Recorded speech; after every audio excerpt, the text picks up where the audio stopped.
Two types kung paano tumanggap ang mga babae ng mga mandiligaw. Disclaimer lang po hindi ko nilalag, pero ang tamaan sa puno. Oh no! Una, dapat pogi ka. Kasi kung pangit ka, hindi ka sasagutin. Kasi kung pangit ka, auto-reject ka. Kasi kung pangit ka, study first. Kasi kung pangit ka, hindi ka jojowain.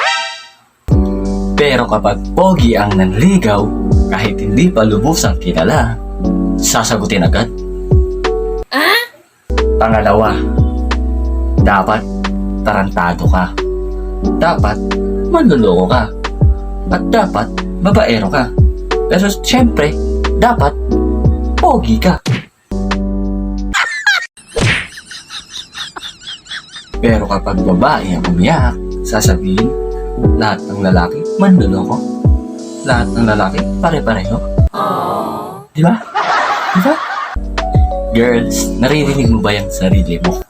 Mas pinili mo yung gwapong tarantado kaysa sa pangit pero seryoso. Diba? Diba? Bigyan mo ako, bigyan mo.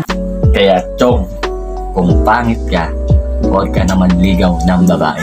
Kasi, sa panahon ngayon, kapag gwapo ka, panalo ka. Pero kapag pangit ka, talo ka.